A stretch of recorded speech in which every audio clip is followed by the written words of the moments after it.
Oh, we're not even, we were muted the whole time, so now we are back. So here's what happens.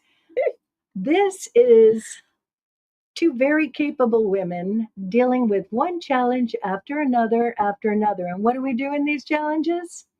We stay calm, cool, and collected. So we're going to restart this intro. Hi, I am Audrey Newmont, host of the Conscious Mind Tripping Show. What's the name of your show? We're already tripping. We haven't even started the show yet. Conscious My mind Tripping. is tripping. I'm tripping. With my friend Michele Guzy. And Hey. she is the mind coach. We're a couple of hypnotherapists. And like everybody else, we've got our shit that goes on. And what do? We roll through it. So while I'm getting myself set up on this thing I have, would you please tell my guest a little bit about you? Oh, okay. I'd be honored. First off, this woman is the most amazing woman on the planet. So thank you for letting me come on to your show. It is a privilege to be here. And once again, my name is Michele, and I'm known as the Mind Coach. I've been in the business of hypnotherapy, mind-body healing, you name it, I do it for about 35 years. And I just love helping people with all different types of issues, whether it's physical, mental, emotional, or spiritual. I truly believe that everything that's going on in your mind can be affecting your body and emotions. And if you can get consciously in control of your subconscious mind, you can change your life very, very quickly. Right. You know, I think that's something that most people have no idea about. And that's why we're on today. I think we're in a moment in time where we really have to own the controller. I call this our controller. It's the navigational system. And when you have an awareness and an understanding and the actual tools to work with your controller, you're going to make everything happen. You're going to make it happen in a good way. So we're here today to talk about the controller and why it's so important that we do certain things to make our lives much, much better. So if you're watching and you're watching us live, you can go into Audrey Newmont on Facebook, and I'll be able to see your comments. And if you have any questions of us, feel free to ask. You didn't say the other thing that you do. Oh, I can't talk about that on camera. I almost said TV because I do TV. I can't talk about that on camera. Which thing is it? Because I do a lot of things. She manifests jewelry. Like it just comes straight down from heaven to her. And she manifests some really cool stuff. And it's some not coming like from heaven. Oh, it's not Audrey coming from thinks heaven? it's coming from heaven. It's coming from a crow. It's a crow. A crow maybe flying around from the heavens and then coming back down. It could be a spirit guide. I don't know. But yes, I've been having jewelry dropped on my little patio here at my house for over a year now. You know, all these cute little things going on, but I cannot catch it on camera. So we're going to figure out what's going, because that's doing a little mind trip on me right now. And I don't know how to handle that. So crow magic. See, she's literally got this box full of jewels, and it's all kinds of jewelry, and some of it is like big, heavy stuff. It's like this crow must be really carrying it a ways, and we've talked about it. It's not somebody's throwing jewelry over into her yard.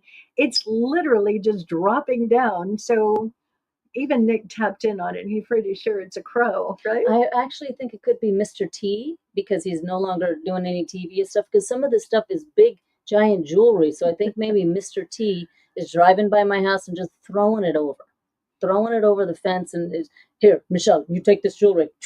I don't know. I don't know where it's coming from. We need to keep it in a safe place, and nobody's going to look at your house. We'll come back for it someday. I'm just waiting for the diamonds to come down. So, you know, or keys to a new car. I'd really like that. So we'll see what's happening. And I'm always curious, because I know we talked about this before, of why you call your show and what you do mind tripping. I call it mind tripping because in our lives, the controller, you know, we're having this be the thing that leads the way. So when you're conscious with your mind on the trip of life, then you're consciously mind tripping. You're making that trip happen. Like I'll tell you where it started. I was doing a group at a rehab one day, and they had said to me, I was talking about anxiety and how in the moment, anxiety is almost always imagining something that could be happening. A lot of times people think anxiety is whatever, and in reality, true anxiety is almost always and then the client that was there, she said, "Oh, Audrey, we call that future tripping." And I was like, "Well, that's pretty cool." That's interesting. So it kind of put the word tripping in my mind, and I wanted something unique and different. So conscious mind tripping, it goes along with my book, the Mind Trip Game. So I want to keep things kind of lined up, and nobody else had the name going on. It's very different. So Perfect. That's how I got it. So we're going to take a little trip today. Mhm. That's it. And that's what it all is, isn't it? That's what communication is. It's taking a trip in your language patterns. That's what behavior is. So I love the tripping. And it's not, we're not going to talk about the other type of tripping, but we're just going to talk about the conscious mind tripping today. All right. So what should we get into here? This is exciting.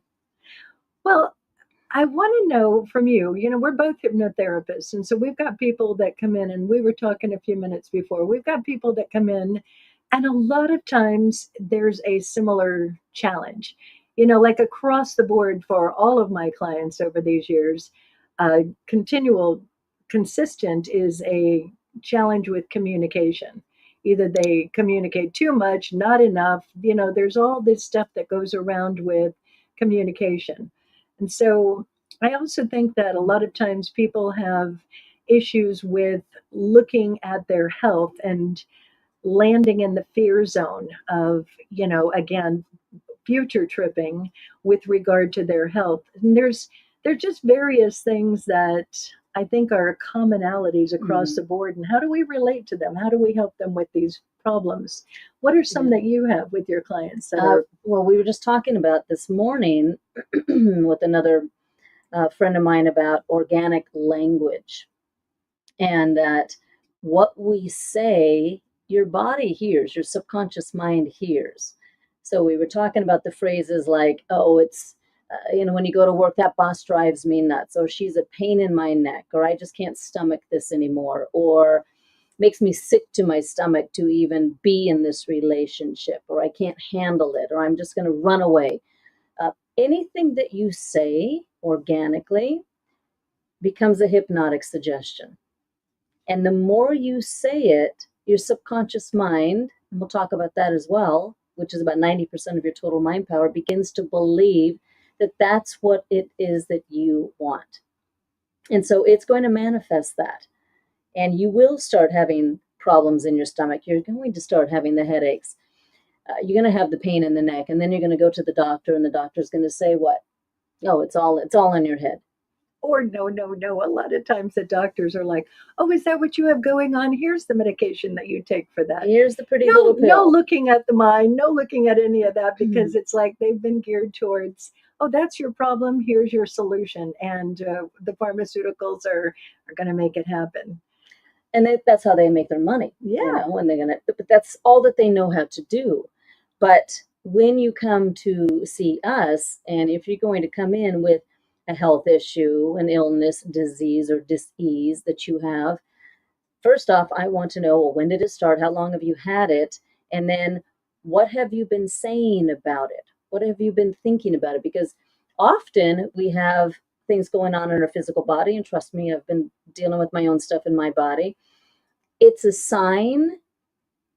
And it's almost like your body's kind of knocking on the door saying you need to pay attention. And if you're not going to, I'm going to make this pain and this illness even stronger for you, because whatever's going on in your life is not working. But you have to be aware of how you're talking to yourself. And you are being a hypnotherapist. You're being your own hypnotist, but sometimes you're hypnotizing yourself in a negative way. And we want to teach you how to be able to shift that around, kind of cancel that out, and just be more self-aware. I think that's what I'm doing with my clients now is, are you aware of how you're thinking? Are you aware of how you're speaking, of how you're acting, how you're behaving? or you become more consciously aware of that. Because when you're aware, then that's when you can make the changes. Yep. Right?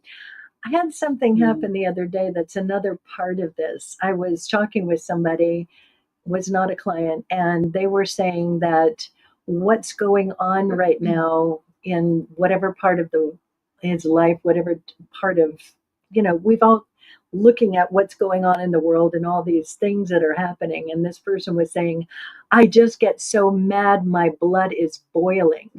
And I stopped them and I was like, wait a minute, you need to really pay attention. When you're angry like that, number one, you're creating within your own body. Our heart is putting out that, electromagnetic energy, talking to 50 trillion cells, and we're creating.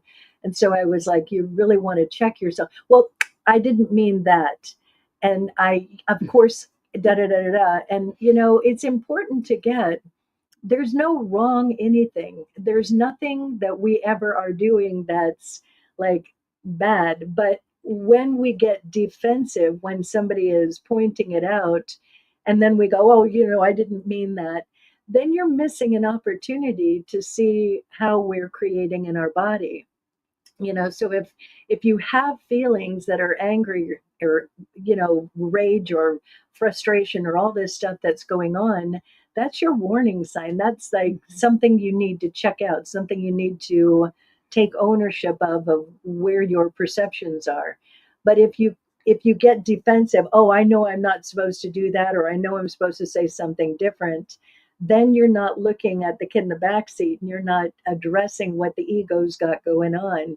So it's really important when you're looking at all of this, if we do find ourselves having those moments where we say whatever that thing is, it's important to make it all okay, because chances are we learned it from somebody in the front seat, mom or dad or, whoever. So when you have that opportunity to see it, then you're going to change it. And I feel right now that everybody in the world is so suggestible to what they're watching on TV or watching and listening to on, social media here. We are becoming hyper suggestible. Explain what that means in really simple terms, because when people hear the word suggestible, they don't get it a lot of times. Go a little bit more like what you mean with that. So as hypnotherapists, we do hypnosis, right? And if I take that word hypnosis and just throw it away, hypnosis is literally just a state of suggestibility. And suggestibility is suggestion, that we're able to take in information. It's how we learn. So when we're born, we become suggestible to the environment, our families, our parents, our culture, our beliefs. Everything becomes, a learning experience. And when you are in a state of suggestibility or learning with your conscious and your subconscious mind, if it's a heightened state of suggestibility, then that means you are in a hypnotic state and you are open to receiving information that may not be of the highest, benefit for you or the right information. So when I say people are hypersensitive or hypersuggestible right now, it means they're so open and they're taking everything in without critically analyzing it, checking in to see, does this feel right? Does this look right? Does this really sound right? Or am I just believing what I'm being told because it's on TV, it's on social media, it's in the news? So, but I'm finding that everybody is so suggestible to the social media and the news right now because it's just so common. Growing up, I grew up in Alaska. I didn't have social media. I hardly even went to the movies up in Alaska. We were camping and fishing and fishing. A lot of fishing going on up there. But, I grew up more outside and enjoying the environment, and we didn't watch a lot of TV. And if we did, it was very specific shows that we were watching. And then Grizzly Adams. Grizzly Adams. And then House on the Prairie. Well, Wild Kingdom with Marlon Perkins. Okay. Wild Kingdom. And so you weren't living it, you were watching it. Exactly. I'm Grizzly Adams, the best show on the planet. So, and then, technology changes. So we are only as smart as technology, medicine, science, religion, politics allows us to be in this moment. Who we are and what's going on right now in our life in this moment is a result of everything, those top categories, and what they are saying to you. I mean, 50 years ago, we didn't have this. We didn't have this social media stuff. We didn't have the technology to be able to, talk to everybody around the world right now. And now everything's just available. So because things are available doesn't mean that you have to believe in everything that is out there. I want you to address something else as well, because I see this and I want it from your perception.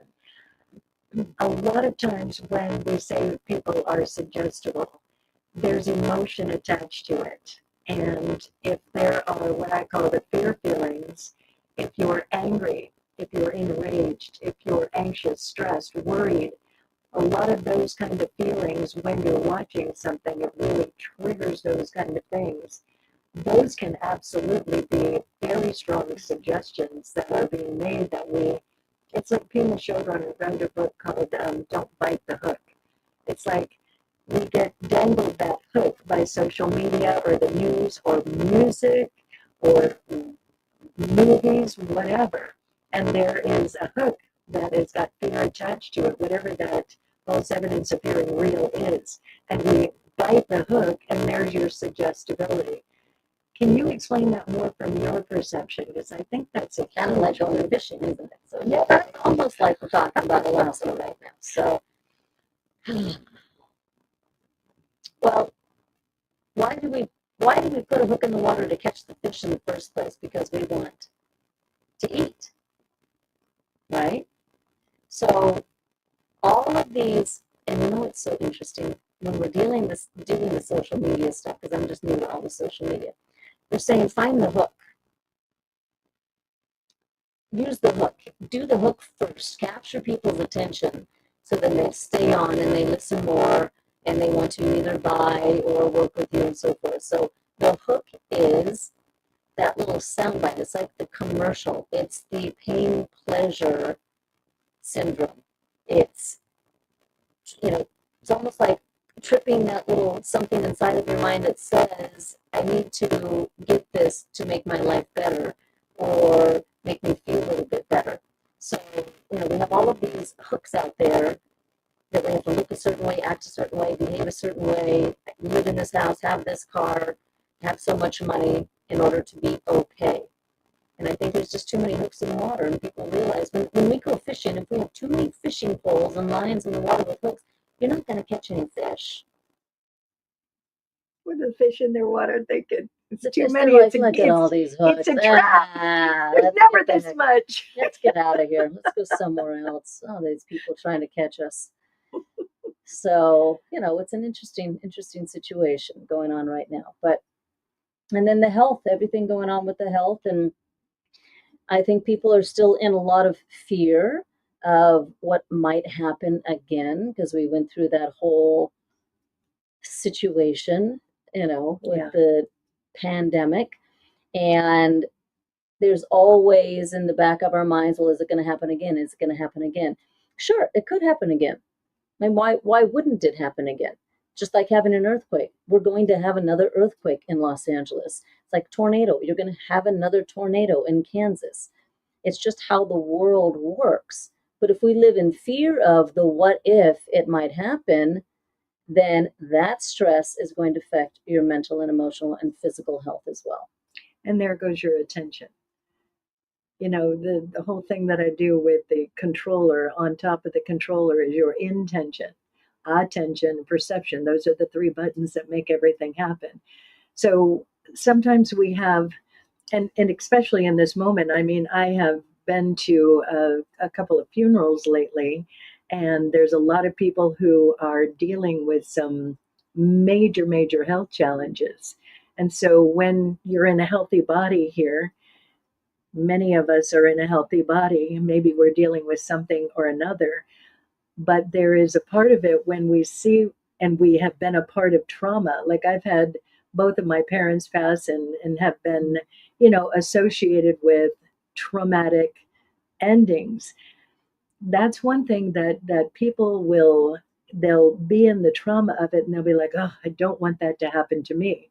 So the attention goes to, I don't want that to happen to me. And it's really important that we catch these things, because if there is another thing that comes along, if you're watching this, you made it through the last one. So how do you make it through this one better? Part of it is keeping your heart lighter and not getting where you're biting that hook of, oh my gosh, what if? So you're in the moment now and you're saying, I'm healthy and I'm going to stay healthy until I know otherwise. And I might not know otherwise. I may skate through this thing, but you have to pay attention to where your attention is on it, because either way is creative. And the other part of it, what actions are you doing to stay healthy?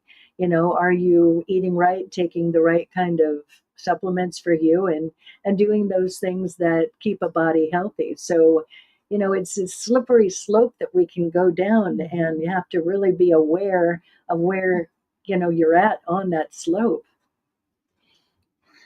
And you know what? That's just life. Yeah. That's just being here on this planet, this school that we call this planet Earth. Everything is a learning experience. And there's no such thing as perfect. There isn't? Well, besides us. I mean, listen now. Well, we're on social media here. We gotta be honest. Okay. So we're not perfect. You should have seen me before the show started. We're all over the place. But I also think that's another difficulty that we have is being humans, is we're always striving to be something, to do something with our lives. And some of the happiest people that I know make a little bit of money. They have their place that they live in. They have their pets, or they, are communing with nature, and they're great. And other people that I know have billions of dollars and they're extremely unhappy. So, it's important to really think about what is it that you want out of this life. And yeah, maybe you can come back and do it again and again and again. I'm going to be a bird next time. I'm going to be a crow, and I'm going to drop some stuff down on people. Maybe that's you. Because they're all simultaneous, right? Maybe that's you. It could be. Because there's no past, present, and future. There's no such thing as time, by the way. I could be giving myself presents. All right, I'm going to write down new car, keys to a new car. But where are you in your life right now? That's what you have to ask yourself. Are you happy? Do you feel safe? Do you feel secure? Are you comfortable? Or are you striving to be what somebody else thinks you should be, or what you're assuming you should be because of what's going on in the world? Because everybody that jumps on, the internet and social media and TV and so forth, they're putting on this persona. But you don't really know what's going on in their lives, do you? So remember, there's no such thing as perfect. That's a big one. That's a big one. Looking at other people and it's like, oh, I want their life. Well, because we get them as clients. They come in. I was just going to say, no, you can look at somebody and on the outside, it's like, oh my gosh, they have the best life. And then they come in here and, you never know, because we're vaults. We don't say anything to anybody, but it's usually, it's not those people who have the best life. It's very much, it's like, I've known some people who don't have a lot, and they don't have issues. They don't have a lot of stuff because they just stay in the moment. They stay present. They stay focused on, I'm just going to have fun. And that's where they go. I also want to bring up something, because I think that you probably have stories of this as well. I work with couples. Do you work with couples too? So this is a common one. They'll come in and they're in the moment, in the choice point, and it's like, something happened here. And like, as an example, just recently I had a couple and something happened here, and it was a big deal. And they come in and it's like they're still dealing from the big deal. The one is feeling guilty and shameful. The other one's like, oh my gosh, if this happens again, I don't know if I can stay in this relationship. And so each one has their feelings about it. And in none of the feelings is it, oh, this was an experience back here. What am I learning from that experience? How do I deal with it? How do I deal with the kid in the back seat that was doing whatever that was? And being in the moment and making a new choice point, a new reset on it. I find that a lot of times if something happens back here, it doesn't get finished, it doesn't get forgiven, it doesn't get let go of. So it happens again and again. And each time it happens, it usually gets worse and worse and worse. And so it's important when we're having these, as you said, experiences. That's what I said. It was like, so that was an experience back there. It doesn't mean that that needs to continue and continue, but how do you learn from it? Do you have a lot of that goes on? People just hold on to that stuff. And especially in relationships. And here's what's fascinating with us is that, humans, I'm going to be honest with you here because I'm brutally honest, we are not monogamous creatures. We're not. We are not. There's only a few things on this planet, a few animals and stuff on this planet that mate for life. And humans are not one of them. That's a difficult thing to think about in relationships. So when you meet somebody, especially when you're younger and you're a teenager, you're like, oh, this is the love of my life. We're going to get married. We're going to have kids. And great if you do, but now you have another 80, 90 years left with that one person. Well, that's a lot of stuff to go through. And we are not trained, I don't think, in schools to deal with relationships. We have no relationship class. That's across the board. And there's no communication class. There's no relationship class. There's no class on here's how you set boundaries with people when you get older, when you go to work or, family and friends. We don't have any of that. We have math. We have English, right, or language. We have science and all of these other things, but we don't have real skill sets that we learn in school to deal with other humans and to be able to relate and communicate with other humans. And that's why people come to us. But we do that part. And because we figured out how to have the skills. We went to class and started training and learning with all this. But if we were to have these skills growing up, we would be better communicators. We might have healthier relationships. We might be able to work through those problems, okay, a little bit easier. But remember, when clients come to us and they're having relationship stuff or whatever it is that you're working on, what's happening on the outside is also a result of what you've been taught and what you've seen and heard from the second you were born up until now. Yep. So if we're going to work with your relationship, then I need to know about your parents' relationship, your cultural relationship, family dynamics, all of that, because you learned those programs and that becomes your belief system. And if your parents didn't have a healthy, happy relationship, it's hard for you subconsciously to understand what that really is like, because that's what you were given. That was the movie that you saw for a long time. I'm not saying that we can't, change that movie around, but I'm looking at your programming. I'm always looking at your subconscious mind and how it is controlling you right now today, how it's tripping you up into what you really want in your life. Right. Yeah. You and I, we do a lot of the same things, and that's why you would want to come to somebody who does what we do. And there's a part of it, like her languaging is different. I say we were both in the back. We were in the back seat of our parents' car watching them learn how to drive, and you don't discern the difference between this is love or not, or this is abundance or not. This is being healthy. This is just what we learn.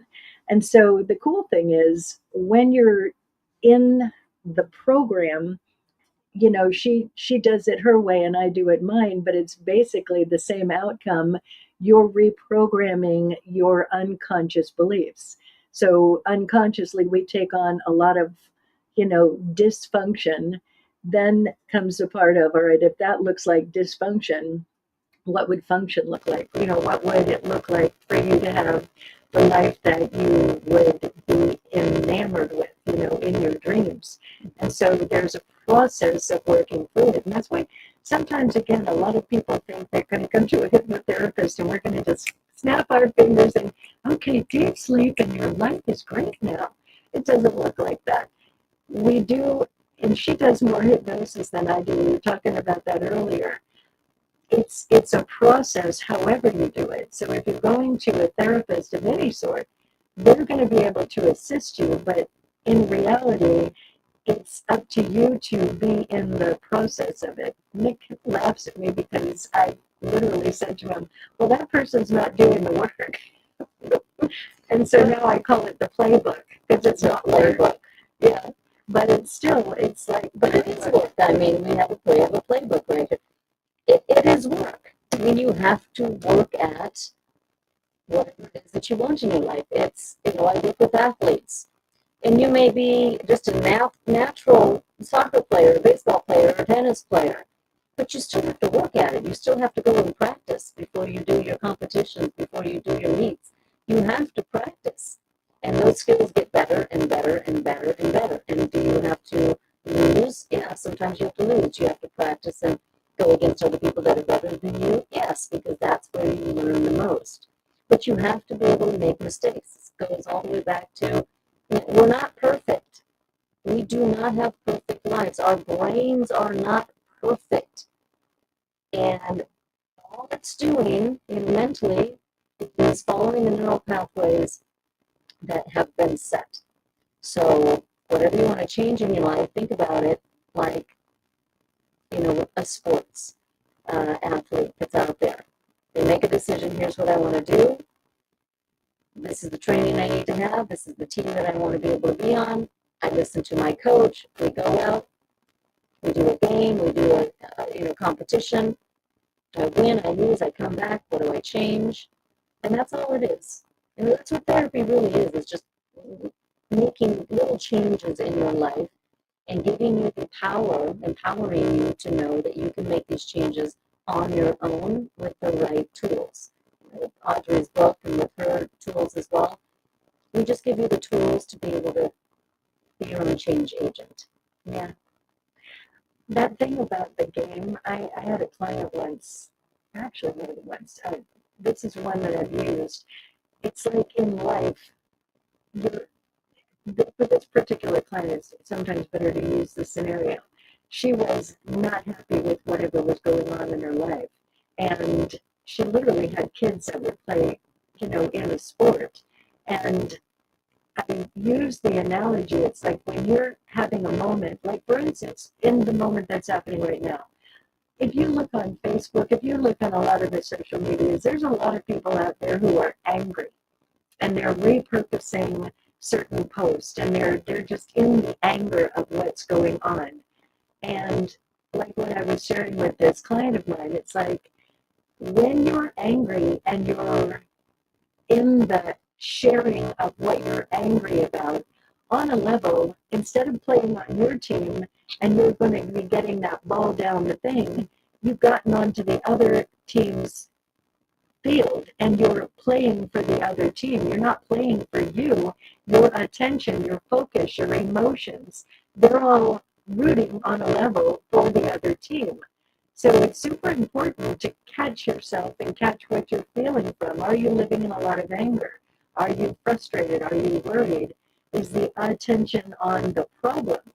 If that's the case, you could very well be playing for the other team. And that's part of what she was talking about before, being suggestible. The other team, these suggestions, sometimes it is encouraging anger. Sometimes it is encouraging, those kind of feelings, because when we're feeling from that, we're literally not thinking clearly. You're not owning that controller. So it's important to catch yourself. Am I angry? What am I really angry about? Is it really about me? A lot of times it's not even about us. But when we're rooting with that anger and we've got our attention on it, then you can be creating, not intentionally, in the direction that you want to go. So it's important then to check. And ask yourself, why are you getting caught up in other people's stuff in the first place? So I literally had a situation like that a couple of years ago, to where another colleague and I had a difference in an opinion of something, and then she decided to go and put it all over Facebook. Blew my mind. And this is a person who's supposed to be in the therapy field. And put it on there in such a way that was manipulative, that was lying, that made her look like the victim. And then everybody on that whole Facebook group jumped in and assumed that this other person was right without even knowing any of the background, without even knowing any of the story.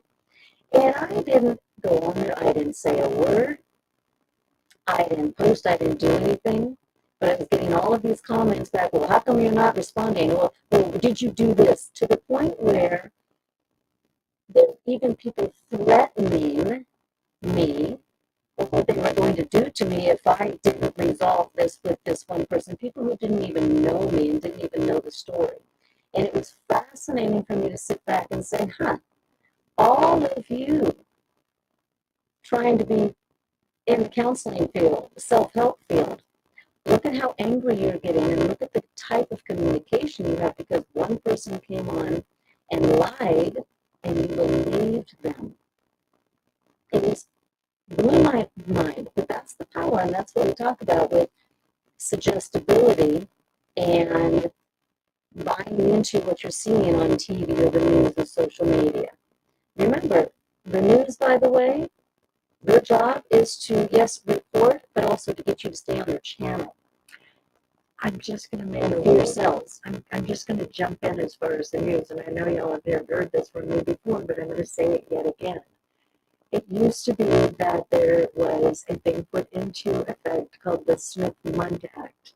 And the Smith-Mundt Act literally says the media cannot lie, the news can't lie. And then a while ago, a certain president made an adjustment to the Smith-Mundt Act that said the media can lie, the news can lie. So you might think that you're watching, and I used to watch a certain news channel all the time. My family would be like, really? And I'm like, I'm just washing the dishes and watching the news. I can watch the news. I like to know what's going on. And I would be even excited about watching this news, and I would say, I really like this particular news because they're saying the facts. And I would watch this, and I would be, this is my news. And then I had a moment where, long story short, I started realizing, oh, wait a minute, I'm seeing a lot of facts by watching Congress or watching the Senate. I'm getting other facts that dispute these facts. Wait a minute here. There's something not right about this. And then I started investigating further, uncovered the Smith-Mundt Act and all of this. So if you're watching anything and it's creating an element of victim fear, you might be manipulated. And again, they don't have to tell you the truth. They can say all of these things, and a lot of it doesn't even have to be real or true at this point. I mean, I could go on a whole long conversation around that, and I'm not going to because it's not my job to educate them that way, but I'm telling you, it's really important if you're watching those things and you have those kind of strong feelings. Again, those kind of strong feelings create an avenue in the controller where you're not thinking clearly. So maybe if nothing else, take a break from all of that for a little while. Take a sabbatical from watching any of it. Get your butt out and fish, Go fish, go in nature, go do something fun. Take that time. Maybe watch a fun movie instead. Do anything that will lighten your heart and put your mind in a place over here where you're at least calm.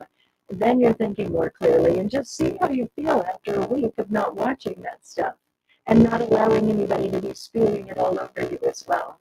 I get people come up to you, did you hear this? Did you hear that? Oh. And just remember this, everything changes. Nothing stays the same. And out of the seemingly bad things, the most terrible things that happen, there's always positive. There's always change that takes place. We have an earthquake. right? God forbid, we're going to have one. It's how the earth moves. But after we have one, then we realize, oh, well, we can't build our buildings like that anymore. We have to use different material. We have to use different structures. So everything that happens, every natural disaster, every thing that people do to each other on this planet or to the animals on the planet, it also helps us to realize that that's not working anymore. That's not okay. And we need to do something different and be better. So remember, we're only as smart as technology, medicine, science, politics, and religion allows us to be in this moment. And by the way, whatever you see in your sci-fi channels and movies, that's real. That's in the future. It hasn't happened yet, but if we can think it and create it, what's that thing with Napoleon Hill? If you can conceive it and believe it, you can achieve it.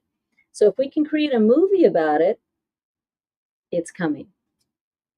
And yes, aliens are already here. I'm sorry. Well, that's a whole nother show. That's another show. Who wants to watch that show? Oh, I do. Yeah, we could have a long conversation around that. You said something interesting, that part of when there is an earthquake and then, changes. So relate what she just said to your own life. Like what I was talking about with clients, it's like whatever that experience was back here, rather than holding on to whatever those feelings are, especially guilt, shame, remorse. If you're holding on to any of those, you're still in it. And it's right there on your back. It's like you're carrying a heavy backpack and you're just carrying that thing along with you. So if you take the moment and you do like what she was saying with the earthquake, all right, so this is about change. What do I need to learn from that? How do I use that experience to uncover what I need to know about my unconscious mind? That controller of mine, how do I use this information to level up? Then you're going to let it go and you're not going to carry that around with you, and you won't have another earthquake like that again. Yeah, and you don't need to have it's about the fear of the what if. I think that's what we're talking about, the what if this might happen. It's going to happen, right? We are going to have natural disasters. We are going to have people do bad things on this planet to other people. We're going to have things happen to ourselves. Things are going to happen. You don't live in a perfect world. You don't have a perfect life. So we're going to, what do I say? You're going to fall, you're going to forget, you're going to fart, because we all fart, and you're going to forget stuff. Things are going to happen. But if you live in the fear of, oh my God, what if? That is going to keep you in a state of stress, and that is going to affect your mind, body, and your health. And that is why you then need to be on all these medications and going to have all these treatments and going to these therapists, because you're just creating a negative state of hypnosis and you're believing your own suggestions versus happens, it happens. Then I'll deal with it. And then there's another part of it as well. You can, and this is a practice, and I'm going to just say this is a very strong practice. If you have something that you're afraid of happening, like I used to be terrified that earthquakes would happen. When I first moved here 100 years ago, I was just terrified. Well, you look good for 105. No, I can't believe it. Wow. I mean, I was scared of it. I also used to be scared of getting sick. And so what I've learned to do in those camping trips that I go on are very helpful for this. If you're afraid of something, like for instance, earthquakes, we don't know what it's going to do to us. We have no idea if it's going to take down my house or my office or what the heck is going to go on. But I can know ahead of time, if there is a earthquake, I'm going to be as prepared as I can be. And I'm going to know that if there's an earthquake, I'm going to be fine until I know otherwise. And I've been in all these earthquakes, I'm still fine. So I keep my mind lined up instead of having that anxiousness and going into a panic around it. I'm going to stop the car before I start getting anxious and look at the critical thinking for this controller and be like, well, is that true? Is it real? You're asking yourself those critical thinking questions. Another example is I go on these camping trips, and there was a camping trip that I went on. I literally kind of scared myself. Somebody put this idea in my head ahead of time. Oh my God, to do that, I'd be so afraid somebody would be getting out of prison and they would go to the campground and they would find me and they would. And so I let it get in my head. And they told you that right before you went there? Yes. Yes. Anyway, long story short, I'm laying in my tent. It's pouring rain, and I start imagining what if. And then I had to bring my mind back to, because you have the power to choose ahead of time what you would do. So instead of imagining somebody's going to get my tent and do whatever, I catch myself and I start imagining, well, if they unzip my tent, I've got a slope right there. I'm going to give them a good kick and I'm going to send them down the slope. Or I imagine ahead of time if there's whatever going on, if I find myself in an element of fear, I'm going to imagine what I would do ahead of time instead of getting in the moment and being in that fight, flight, heaven forbid, freeze, and then I'm stuck. So if there's something that scares you, you have to catch yourself in that moment. Is it true? Like, are you healthy now? Well, you're staying healthy until you know otherwise. You're taking the actions to keep yourself healthy. And if something happens, you're going to work your way through it. So you're putting your attention on the solution rather than getting caught up in. Because you're right, there's going to be something that happens to all of us. And I mean, something happened before we started the show. Right. I'm telling you. We had a little earthquake in here. Yeah. But Things here fell. we are, and we're fine, right? We're looking pretty good in here, right? I think we're a little pretty good. So I also deal with a lot of fears and phobias, and fear of flying, fear of elevators, right? Fear of heights, fear of water, any of those fears that can turn into agoraphobia. And then that's to the point where you just can't leave your house. You can't go anywhere because you're afraid of spiders, snakes, whatever it is. And when you take a look at a fear, if you're going to come in and you're going to have a fear, then I need to know, did something literally happen to trigger that fear? So I'm working with somebody right now who has a fear of flying. But the interesting thing is, she was flying for work. That was her job. She had to get on a plane all the time. And then all of a sudden, one time she was on a flight and had a panic attack and created a little fear of flying. And then she assumed it was because of the plane and couldn't fly again and lost her job. Now, is that logical? No. Because I'm going to ask you, did something happen on the plane? You were flying before. You had no problem with it. Did something happen on the plane? There's a difference between a fear and a phobia. A phobia is more illogical, to where it's just kind of coming out of nowhere. If something actually happened, there was a lot of turbulence, there was something difficult happened on the plane, somebody did something on the plane. Yes, now I can understand that situation triggered panic, stress, and anxiety with you. And then the mind associated, I'm not in a safe place, let's not fly because we can't just open the door and get out. But nothing happened to her. She just all of a sudden developed a fear of flying. And when you come in for a fear or phobia, guess what I'm going to ask you? The first thing I'm going to ask you, what did you eat? Oh, she's so smart. You asked. I trained you well. I trained you well. She was my teacher. 140 years ago. What did you eat before you got on the plane? What did you drink before you got on the plane? Because most fears and phobic responses are coming from a blood sugar drop. You've had a hypoglycemic reaction.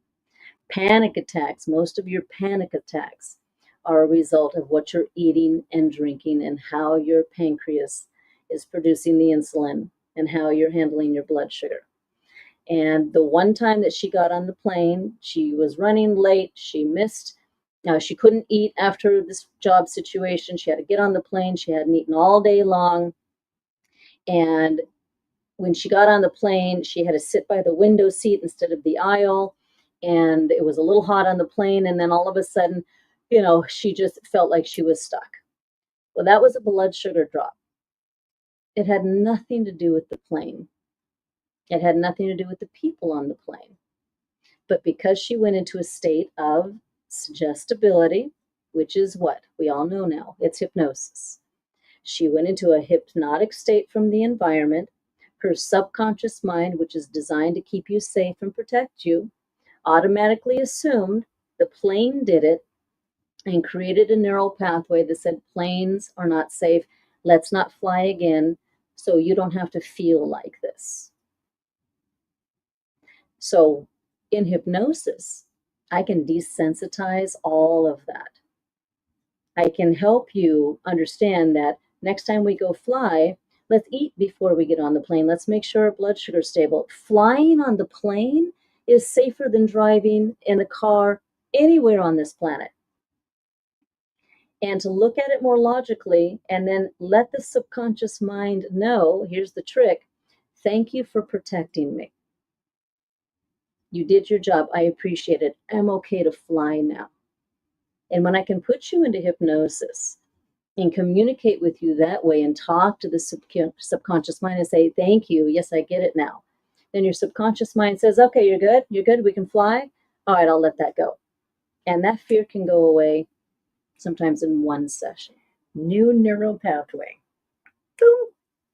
So you're just functioning on neural pathways. Your brain cells fire and wire and link that information together. And the law of repetition and the law of association, the more you have that thought, that bigger the pathway goes. Like the road with your conscious, mind tripping. You go down that road. And if every day you go down the same road to school, to work, to the beauty salon, wherever you're going, if you go down that same road, it becomes a comfort zone. But if that road all of a sudden has a detour, or they need to change and you have to go around another way, you're going to automatically have some type of fear, sabotage, or resistance, because that's taking you out of your comfort zone. Exactly. So you're not born with any fear. Okay, and the main fears are fear of success and failure, fear of rejection, and fear of loss of control. Those are the four main fears that your left brain, right brain, conscious, subconscious mind works. I want to talk about that fear of rejection for a minute. Let's talk about that one. Oh my gosh. Who has the fear of rejection? Anybody? Oh, Anybody? So many people. What time are we looking at here? Okay. This one, I just had a client recently, and obviously these are all anonymous, but I'm telling you, it was fascinating. This woman has done so much. I may end up bringing her on as a guest because she has been so powerful in what she's been doing. And so she came in and she still got that this thing happened back here and I was rejected. And then this thing happened, I was rejected. And so we were able to, because it's really important to get this piece. It's almost always, like for instance, many times my clients come in and they felt rejected as a baby. My mother didn't want me. Have you had that happen? Mm-hmm. And it's like, no, it's not that they didn't want you. It was never about you. It was about what was going on with them. They had you, they didn't even know you. So you weren't rejected.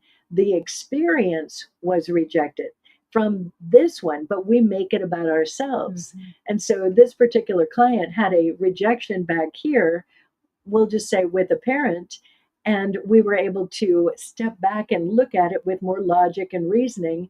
And it's like, was it even about you? And she was able to step back in her adult self and be like, actually, no, it wasn't even about me. And then she was able to look at her patterns in the timeline and she was able to see. And one of them in particular, she chose from the experiences before that it was almost going to absolutely be where she would be rejected. But even in that experience, it wasn't about her. So when you have that thing around rejection, almost always it's not about you. It's about the other person, and it's about why would I pick that person? Why would I put myself in that situation? So it's a process of looking at all of it, but that fear of rejection, it's a lot of times not even about us. It's about the circumstances, and it could be a million different circumstances. So it's a fun one and interesting to look at. Mm-hmm. So especially in relationships and, your career, your job, where are you feeling rejected? And that fear of loss of control. So your fears and your phobias come from that feeling of not being able to be in control of a situation. So we're just here to help you. Well, the other part of rejection too, it's like, well, I'm whatever. It's like, so stop that. Just stop it. Change it. Stop it right now. You stop. Don't. You stop. have that negative No, you thought. stop. Don't stop. No. It's, have you ever seen that thing with Bob Newhart? Yeah, I have the whole skit.